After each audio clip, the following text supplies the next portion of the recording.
வணக்கம் குட்டீஸ். இன்று நாம் ஒரு பெரிய மனிதரை பற்றி தெரிந்து கொள்ளப் போகிறோம். அவர் யார் தெரியுமா? அவர் ஒரு அரசன் இல்லை, அவர் ஒரு போராளி இல்லை, ஆனால் உலகம் முழுவதும் பேசப்படும் ஒரு மகா ஞானி.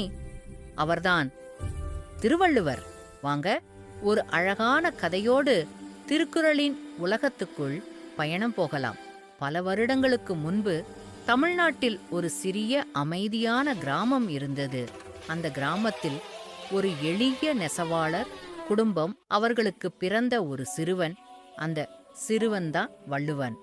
வள்ளுவன் மற்ற குழந்தைகளைப் போல விளையாடுவான்.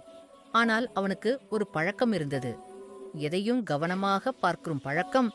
மரங்கள், பறவைகள், மக்கள் பேசும் வார்த்தைகள் எல்லாவற்றையும் அவன் கவனிப்பான். ஒரு நாள் வள்ளுவன் அம்மாவிடம் கேட்டான், அம்மா, நல்லது செய்வது என்னல்லது? அம்மா சிரித்தாள். நல்லது செய்தா மனசு சந்தோஷமா இருக்கும். அடுத்த நாள், அப்பா, பொய் சொன்னா என்ன ஆகும்? பொய் சொன்னா நம்பிக்கை போயிடும் கண்ணா. அப்போதே வள்ளுவன் நினைத்தான், மக்கள் நல்லா வாழ சின்ன சின்ன வார்த்தைகளே போதுமே. வள்ளுவன் பெரியவனானான். அவன நிறைய படித்தான், நிறைய சிந்தித்தான்.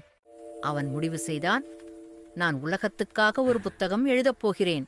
ஆனால் பெரிய பெரிய வார்த்தைகள் இல்லை, கடினமான விளக்கங்கள் இல்லை, சின்ன சின்ன 2 வரிகள், ஆழமான பெரிய அர்த்தம். அப்படிதான் உருவானது திருக்குறள். மொத்தம் 1330 குறள்கள். அவை 3 பகுதிகள்.